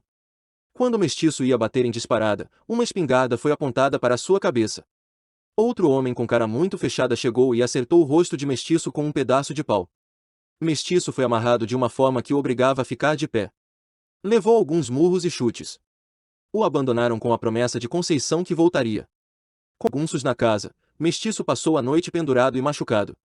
No período da tarde, com muita dor e fome, Mestiço ouviu uma carroça chegando. Conceição entra e traz consigo os outros homens que estavam com ela na madrugada que chegaram ali. Pronto para se divertir, seu negro? Mestiço pendurado e cansado ficou em silêncio. Podem começar. Os castigos de açoites eram feitos publicamente, nos pelourinhos. Tratava-se de colunas de pedra, velha tradição romana, que se erguiam em praça pública. Na parte superior, estas colunas tinham pontas recurvadas de ferro, onde se prendiam os condenados à forca. Mas o pelourinho tinha outros usos, além do da forca. Nele eram amarrados. O espetáculo era anunciado publicamente pelos rufos do tambor.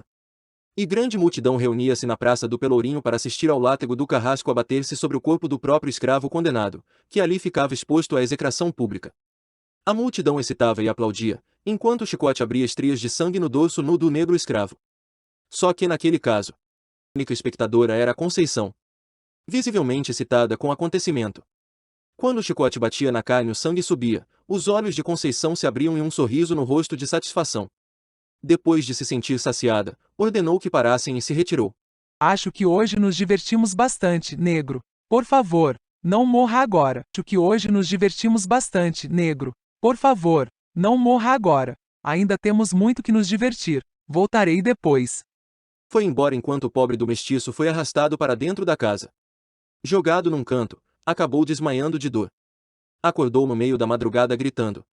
A carne ardia e ninguém ia ajudar no meio da madrugada gritando. A carne ardia e ninguém ia ajudar ou confortá-lo. Desespero e choro. Mestiço pensou em Ana em um pouco de alívio, só que a dor era muita e novamente desmaiou.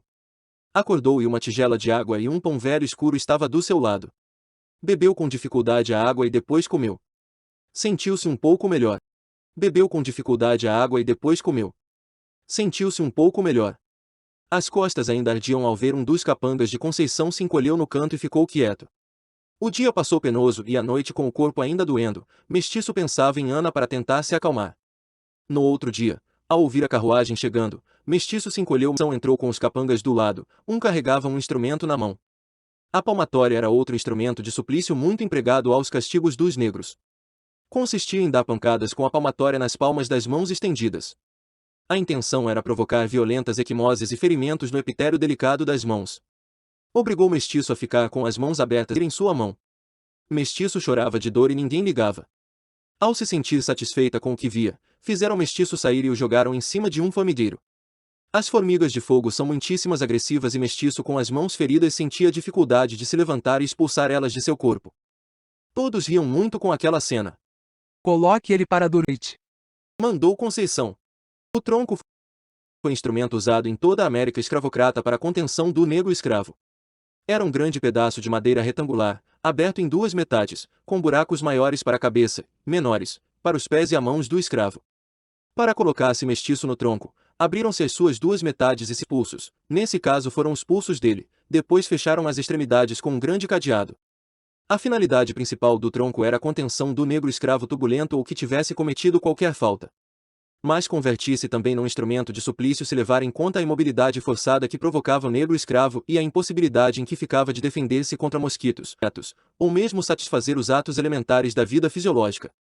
Nisso, além do desgaste físico e psicológico, Mestiço estava sendo levado ao seu lado emocional ao extremo.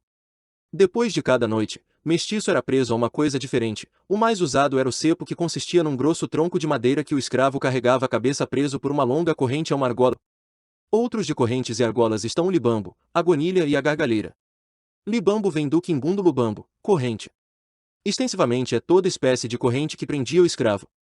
Mestiço se sentia humilhado com aquele instrumento que prendia o seu pescoço numa argola de ferro, de onde saía uma haste longa, também de ferro, que se dirigia para cima ultrapassado o nível da sua cabeça. Esta haste ora terminava por um chocalho, ora por trifurcação de pontas retorcidas. O castigo do libambo era para os negros que fugiam. O chocalho, que dava sinal quando o negro andava, queria indicar que se tratava de um escravo fujão. Assim também o libambo das pontas retorcidas. Dizia-se que estas pontas tinham outra... Assim também o libambo das pontas retorcidas. Dizia-se que estas pontas tinham outra finalidade, que era de prender-se aos galhos de árvores do mato, para assim dificultar a fuga do escravo. Conforme foi posto em Mestiço, além de tudo, machucava. Em uma sessão de tortura, Conceição gritava para que Mestiço confessasse. Só que o negro não tinha a menor altura. Conceição gritava para que Mestiço confessasse. Só que o negro não tinha a menor ideia do que era para confessar. Foi mostrado um aparelho que ela chamou de anjinhos, que eram instrumentos de suplício, como vista apreciam das colônias francesas e inglesas, que prendiam os dedos polegares da vítima em dois anéis que comprimiam gradualmente por intermédio de uma pequena chave ou parafuso. Da vítima em dois anéis que comprimiam gradualmente por intermédio de uma pequena chave ou parafuso. Era um suplício horrível que os senhores usavam quando queriam obter a força confissão do escravo, incriminado de uma falta. Claro que com a dor que causava o instrumento, não tinha um escravo que não confessasse qualquer coisa. Já estavam 2 semanas torturando o mestiço e parecia que a criatividade bem não mostrava ter perdido o interesse naquela brincadeira. Trouxeram uma máscara que era usada para o escravo que furtava cana, ou rapadura, ou que comia a terra. Nunca foi usada essa máscara antes e Conceição pediu para buscar na fazenda vizinha emprestada. Era uma máscara de folha de Flandres, que tomava todo o rosto, e vinha presa por uns prolongamentos que se fechavam por um cadeado que permitiam a respiração.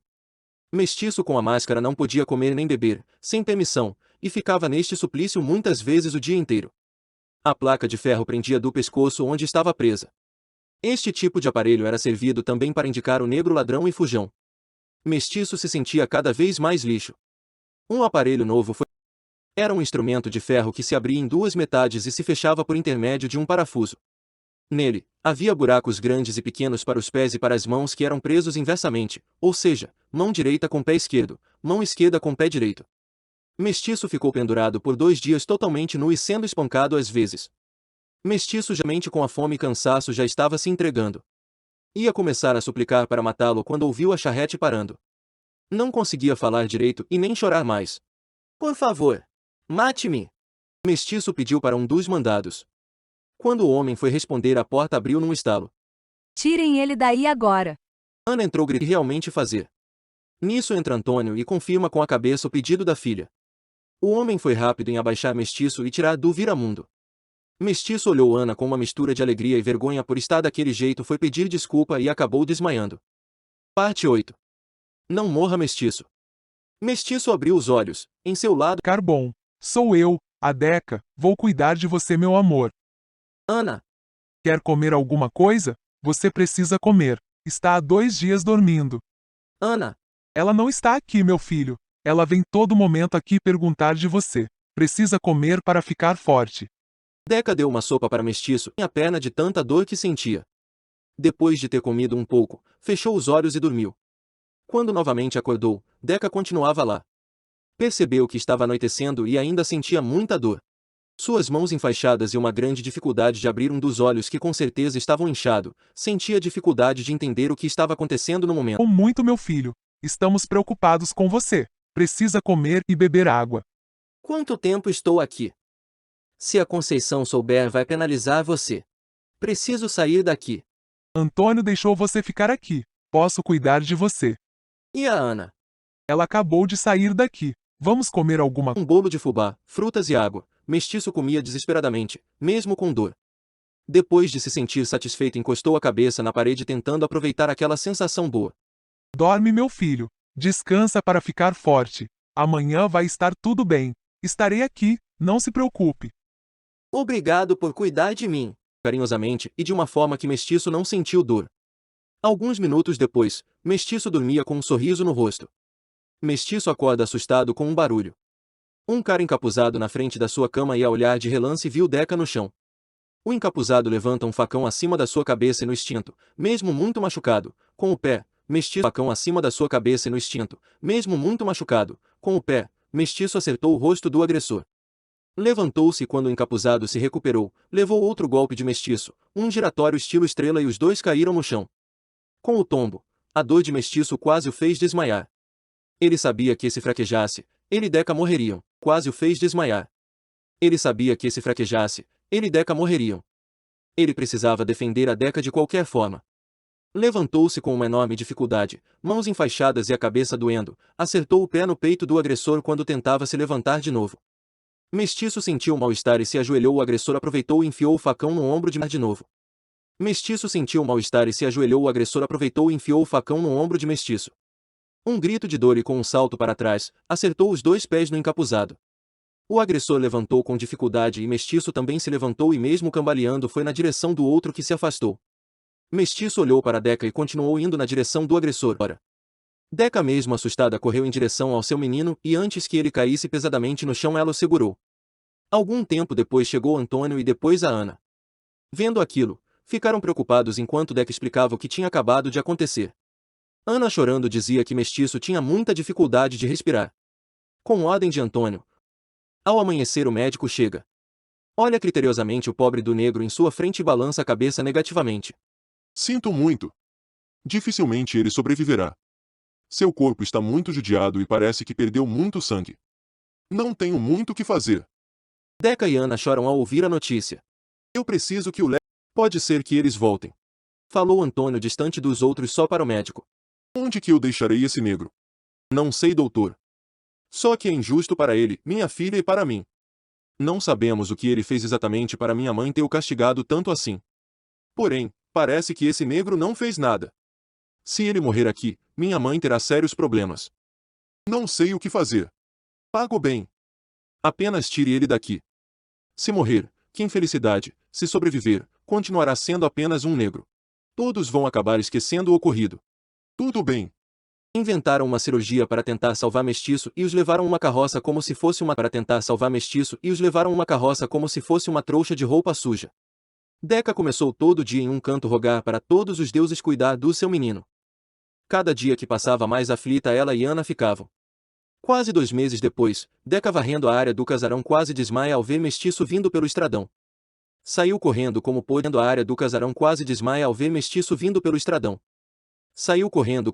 e abraçou-o entre lágrimas. Ó minha velha!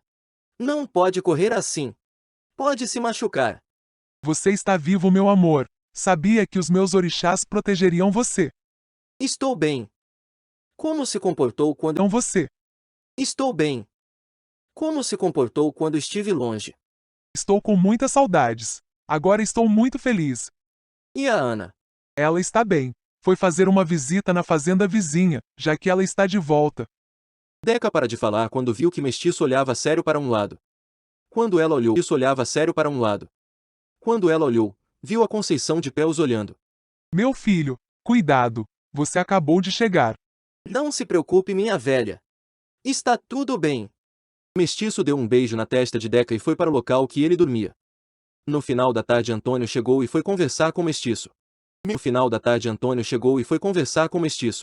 Meu rapaz, que bom te ver bem. Sabe me informar o que aconteceu? Não, senhor. Eu não sei. Por que minha mãe o te castigou? Segundo ela, por causa da sua filha. Minha filha. O que tem a Ana? Ela acha que eu a ofendi ou coisa parecida. Ana. Ela acha que eu a ofendi ou coisa parecida. Minha filha não me disse nada. Eu não fiz nada, meu senhor. Não sei o porquê sua mãe achou que eu fiz alguma coisa de errado para sua filha. E quem é o encapuzado que te atacou? Não sei, senhor. Apenas defendi a Deca. Desculpa-me se fiz e abraça Mestiço. Você está bem? Perguntou ela emocionada. Estou sim, senhora. Obrigado por se preocupar. Achamos que iria morrer, estava muito ferido. Ainda não é minha hora, senhora. Seu pai está aqui me perguntando se fiz alguma coisa errada em relação à senhora. Não, pai. Ele não. Por causa de você. Não acho, senhor. Ela mesma disse várias vezes. Ele não me fez nada. Muito pelo contrário. Sempre me ajudou e até já me salvou. Filha, só queria saber o que aconteceu. Como você? Quero saber isso da minha avó, agora. Vamos lá, pai. Já que volto para falar. Se ficou esperando. Depois de 1 hora, finalmente a Ana chegou. Parte 9. Breve momento de liberdade. Oi, está tudo bem? Perguntou ela. Oi. Estou sim. O mais difícil já passou. Foi uma confusão e tanto lá em casa. Minha avó falou um monte de coisas sem sentido. Peço desculpas por ela. Espero que possa nos perdoar. Eu fui agredido por uma coisa que não fiz. Machucaram-me e tentaram me matar. Quase morri e minha Deca foi agredida por coisa que não é minha culpa. Por favor, perdoe-nos. Já que tentaram roubar minha alma e tirar meu sentimento. Não vou ter medo de viver isso. Eu te amo. Sem deixar muito tempo para uma ação, Mestiço a beijou. No mesmo momento ela deixou seu corpo ser seguro por ele e se entregou no beijo. Eu também te amo, Mestiço. Chame-me de Bomani. O eu verdadeiro que te quer agora e Mestiço. Chame-me de Bomani. O eu verdadeiro que te quer agora e nesse momento. Eu te amo, Bomani. Ele a pegou e levou para longe dali. Perto do engenho, na escuridão da noite ele continuava a beijar. Logo suas roupas foram tiradas com vontade e naquele momento um se entregou ao outro com muito amor. A noite toda de amor e carinho. Ao amanhecer, colocaram a roupa e Mestiço levou a Ana até o casarão. Despediram-se com um beijo e Mestiço viu na janela Conceição olhando para os dois. Ana. Antes de ir, saiba que nunca amei alguém como amei você. Se um dia fui, saiba que nunca amei alguém como amei você. Se um dia fui livre, é perto de você que senti ser um homem de verdade. Obrigado, meu amor. Daremos um jeito de ficarmos juntos. Só te peço uma coisa. Promete que cuida da Deca por mim. Amor, nós dois cuidaremos juntos. Prometa, Amor, nós dois cuidaremos juntos. prometa. Prometo. Cuido dela para sempre. Eu te amo. Sempre estarei com você. Nunca esqueça. Mestiço se virou e se foi. Estava trabalhando quando chegou um dos jagunços e disse que se ele errasse de novo seria castigado. Mestiço já estava preparado. Seria castigado. Mestiço já estava preparado. Você acha que não sei quem é você? Como assim? Nisso todos os outros negros olharam para os dois. Você acha que encapuzado eu não conseguiria te reconhecer? Seu mau cheiro não tem como esconder.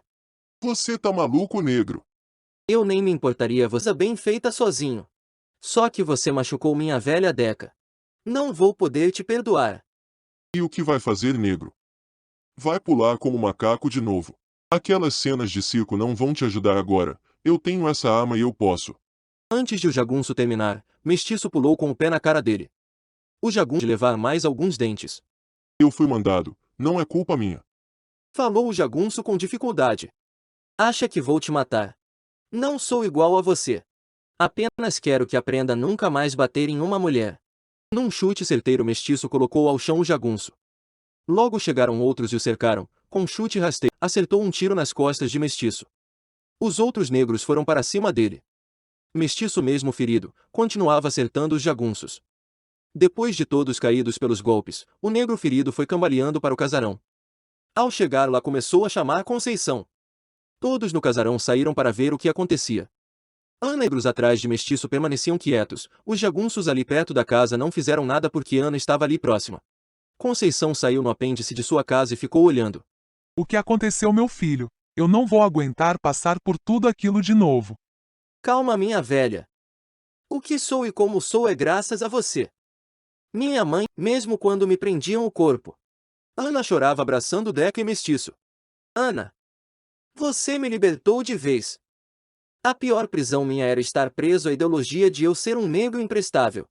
Você me ensinou que posso ser grande e posso amar de verdade. Não foi um segundo com você, foi minha vida toda novamente. As duas o abraçava forte, sem conseguir falar uma palavra. Bomani as afastou com delicadeza e deu os passos em direção a Conceição. Você, minha senhora, não sei por que tanto ódio por mim. Eu não tive culpa de seu marido ter violentado e abusado de minha mãe. Sim, posso parecer um estúpido para a senhora, mas é só ver o que grita todos os dias. Culpa-me por seu marido ter desejado e quem sabe amado minha mãe. Nunca saberemos, só sei que isso que nos difere. Eu não te odeio por esse motivo ou por qualquer outro. Sua cor não cobre o seu amargo. Qualquer outro. Sua cor não cobre o seu amargo. Mesmo que tenha essa terra toda, essa enorme casa, jagunços que fazem seu trabalho sujo e escravos. Consegue ser mais pobre que qualquer um aqui. Olhe do seu lado e me diga. Uma só pessoa que te apoia e te mostra amor como o que tenho. Uma só pessoa que te apoia e te mostra amor como o que tenho. Olhe para mim e diga. Quem é o desgraçado agora? Você não tem o direito de falar assim comigo. Você não tinha o direito de me amaldiçoar e me machucar para saciar a sua maldade ou quem sabe, tentar ser maior que eu. Minha mãe, o pouco que viveu, sabe, tentar ser maior que eu. Minha mãe, o pouco que viveu, demonstrou ser mais digna que você, mesmo acorrentada. Cala a boca, maldito. Se não vou castigá-lo por isso. Prenda-o agora. Ordenou para os jagunços que não saíram do lugar. O sofrimento de estar sozinha é bem pior que as chicotadas que me deu. O sofrimento de estar sozinha é bem pior que as chicotadas que me deu. Olhe para você. Eu confesso que estou morrendo agora, só que por pouco tempo com quem amo e me amam vivi mais tempo que você com seu orgulho. Qual é o pior castigo? Morra logo, imprestável. Olhe para os meus olhos, Conceição. Morra logo, imprestável. Olhe para os meus olhos, Conceição. Veja o vazio que sua vida é. Viva! Viva! Alcance os 100 anos, por favor. Assim pagará a todos nós que fez sofrer. Com essas palavras Bomani caiu morto. Todos foram cerca seu corpo. Todos foram cerca seu corpo enquanto Deca e Ana ajoelhadas choravam copiosamente. Conceição gritava para que os negros voltassem ao trabalho, ordenava que os jagunços fizessem alguma coisa e nada.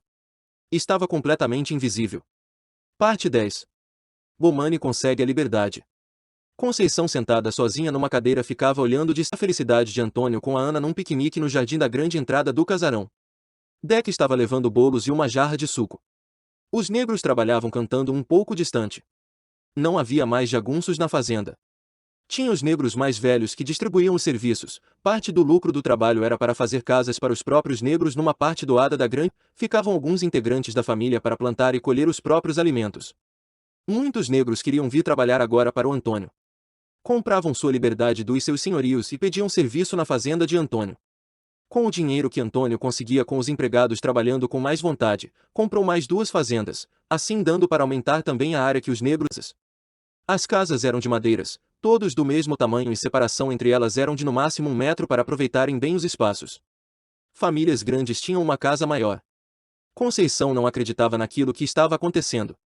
Única fazenda, em todo lugar que tratava os negros assim, era a sua. Uma decepção enorme. O nome da sua família sendo sujada por aqueles negros ridículos.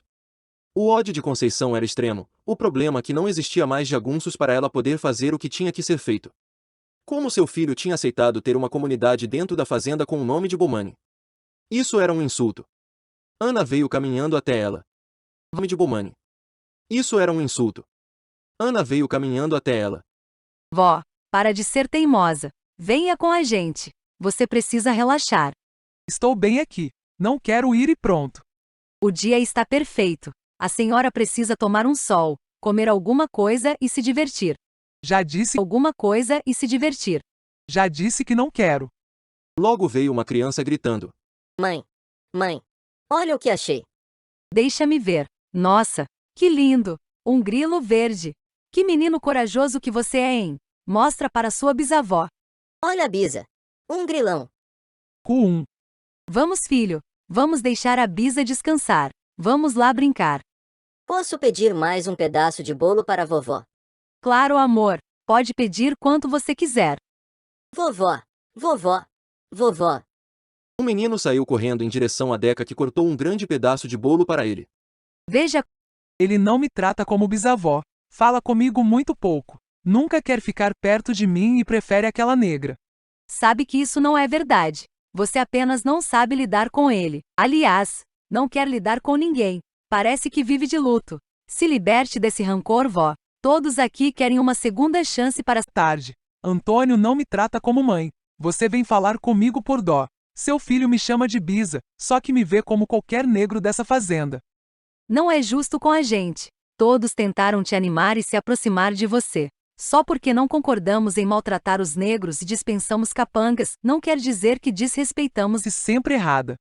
Vó, como é o nome do seu bisneto? Isso é um afronte? Não, vó. Isso é o paradigma de quem se afasta. O nome dele é Bomani, igual o pai dele. Ele não te trata menos que qualquer um. Trata a todos por igual. Ele não vê você pior, ou melhor, que os negros aqui da fazenda, crianças negras, bem mais escuras que ele, e mesmo assim se diverte muito. Diverte-se da mesma forma que ele brinca com as crianças de nossos vizinhos, que têm a cor da pele bem mais clara que a dele. Infelizmente as palavras do pai dele ficaram presas na senhora. Está agora escravizada pelas suas próprias ações e preconceitos. Venha. Não me compare com aquele. Cuidado, vó. Eu sou a única pessoa que ainda está vindo tentar te resgatar. Não jogue fora esta tentativa. Estou indo lá, minha amada avó. Se quiser vir, será bem recebida por todos nós e garanto isso para a senhora. Ainda te amo e juro que todo o rancor já se foi há muito tempo. Desde que meu. Então, Tudo bem, vó. Com um beijo na testa, Ana deixou Conceição sentada no mesmo lugar e ficou muito tempo mesmo. Até Bomani vir falar com ela. Agora ele se encontra com 15 anos. Oi, Bisa. Já está anoitecendo, precisa entrar. o tempo já não me assusta mais. Por que está sempre tendo precisa entrar? O tempo já não me assusta mais. Por que está sempre triste, Bisa? O problema sou eu. Não sei o que está falando. Sabe sim. Eu por muito tempo fiquei confuso sobre quem eu sou. Toda família é diferente de mim. Todos são de certa forma o oposto do... Está falando. Sabe sim. Eu por muito tempo fiquei confuso sobre quem eu sou. Toda família é diferente de mim. Todos são de certa forma o oposto do que sou. Depois descubro que meu pai foi um escravo. Bem, sempre soube que meu pai era um negro, só que eu não sabia. Todos são de certa forma o oposto do que sou. Depois descubro que meu pai foi um escravo. Bem, sempre soube que meu pai era um negro, só que eu não sabia o que era um negro, mesmo vendo minha avó Deca todos os dias. Não sabia o que era ser um escravo, não entendia por que motivos meu pai e a avó Deca todos os dias. Não sabia o que era ser um escravo, não entendia por que motivos meu pai foi embora. Não conhecia a morte como ela era. Segui muito tempo revoltado. Perdido e sem rumo ia tentando entender por que eu estava tão afastado das pessoas e por que eu não me sentia parte dessa família, achando que nós dois éramos os únicos realmente iguais. Isolados e diferentes. Por várias vezes em silêncio fiquei aqui do lado da senhora. Você sentou do meu lado? Sim, Bisa. Inúmeras vezes. Tente se lembrar. Romani Raimundo Filho ficou em silêncio por algum tempo enquanto deixava sua bisavó se concentrar. Muitas vezes aquele menino estava ali, balançando na cadeira de balanço ou sentada no chão com um livro ou brinquedo e os dois em um silêncio profundo. Ele ficava até Ana viu pegar para tomar banho ou comer. Lembrou-se Bisa. Não sei. Bem, sempre fomos assim, Bisa. Tão parecidos igualmente tão distantes. Informações que me era parte da história. Sabe, Bisa? Eu comecei a descobrir quem eu sou quando eu comecei a conversar com os velhos dessa fazenda. Como assim? Conceição mostrou interesse ao ouvir sobre os velhos. Te explico, Bisa. Meu pai era muito curioso, sabe? Queria saber o que temos aqui na fazenda. Estava tocando na festa de meu aniversário de 14 anos. Eu fui conversar com ele e fiquei sabendo que ele tinha sido amigo de música de meu pai. E se encontravam sempre para ter aula com um excelente músico que tinha na fazenda. Contou-me muitas histórias sobre ele e assim me deu vontade de aprender tocar um senhor da capoeira, depois um da religião e vários outros que conheceram meu pai. Todos eles tinham uma história sobre ele e muitas histórias boas. Sabe aquele sentimento de vazio? Foi sendo preenchido pelas histórias que contavam de meu pai. Não devia se orgulhar disso. Como não, Bisa? Só que, muito insistir com a avó Deca, descobri sobre a história da minha avó, a mãe de meu pai. Soube o que meu bisavô fez com ela e também com a senhora. Entendo que meu avô Antônio é de certa forma irmão de meu pai. Também sei que minha mãe e nem meu pai conseguiu evitar o sentimento que os envolveram e eu sou fruto desse amor. Envolveram e eu sou fruto desse amor. Isso é um pecado. Pode ser, Bisa. Não sei muito sobre deuses e leis divinas. Só que como vou julgar a história? Eu não estive lá e sim vim de lá. Nada do que aconteceu foi minha culpa. Pelo jeito também não foi dos meus pais. Pelo jeito também não foi dos meus pais. Um encontro no meio de uma guerra que eles nem faziam parte. Hoje me encontro aqui. Fruto de uma guerra entre ódio, enganação, desejo, rancor e perseguição. Você não é um monstro se é o que está tentando me dizer. O que sou, Bisa? Não tentando me dizer. O que sou, Bisa? Não sei. Só sei que não é um monstro. Você me odeia. Não. O que sente por mim? Medo. Medo de mim, Bisa. Medo de eu realmente estar errada a minha vida toda. De que perdi muito tempo da minha vida odiando. Ter gastado energia em coisas que eu não podia mudar. Medo de que o medo de acabar com o nome da minha família, ter começado por mim. Medo de não enxergar você como você me enxergava. Medo de realmente ter perdido tudo. Fiquei sabendo depois. Colhendo histórias aqui e ali, que a senhora castigou e perseguiu tanto. Colhendo histórias aqui e ali, que a senhora castigou e perseguiu tanto meu pai, que foi o motivo da morte dele. Sim, acredito que realmente isso aconteceu. Que meu pai, antes de cair morto, veio falar com a senhora sobre o que realmente é ser um escravo. E depois desse dia, seu mundo foi essa área. E depois desse dia, seu mundo foi essa área, onde os dois tiveram o último combate. Entre lágrima Conceição assentiu com a cabeça. O silêncio reinou por muito tempo e a noite já tinha chego. Conceição olhou para Bomani pela primeira vez de verdade. Ele era enorme. Diferente dos homens, ele era enorme. Diferente dos homens de sua família. Tinha um rosto bonito e um olhar grande que lembrava o pai quando o encarou pela última vez.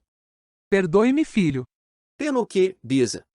de trazer tanto sofrimento a você e sua mãe. Tudo bem. Se minha mãe te perdoou. Acredito que com mim, Bisa. Do seu pai. Como sabe? Porque eu realmente o conheci. Eu tinha medo dele. Tinha medo da mãe dele. Tinha medo do que eu era. Fui ensinada que amor é para os fracos. Amava o seu avô. Tinha medo de perdê-lo. Só que nunca mostrei isso a ele. Vim de uma época em que sentimento não se apaixonou pela mãe de seu pai. Daí começou meu ódio. Tudo por causa do medo. Meu pai não teve culpa, Bisa. Eu sei. Por isso que peço que me perdoe. Você é tão parecido com ele. Tão fisicamente como emocionalmente. Acho que é minha única chance de conseguir o perdão dele. Te desculpo. Realmente uma paz que anos nunca sentiu. O homem grande de pele escura foi abraçá-la carinhosamente. Seu coração disparou. Então essa é a liberdade que seu pai tinha falado? Realmente ele era sábio. Aceita ele ser meu pai, Bisa. Não tem como negar isso, meu filho. Um escravo que me ensinou a ser livre. Esse foi seu pai. Me ensinou a ser livre. Esse foi seu pai. Fico feliz, Bisa. Também me sinto muito mais leve. Fiz você carregar parte das minhas pedras, meu filho. Acredito que está ligado a mim de uma forma que senti a minha dor. Acho que me ajudou a livrar dos meus pecados. Que bom. Leva-me para dar uma volta. Que bom. Leva-me para dar uma volta? Tá tarde, Bisa. Vamos deixar para amanhã. O tempo, meu filho. Não sou fã do tempo nesse momento.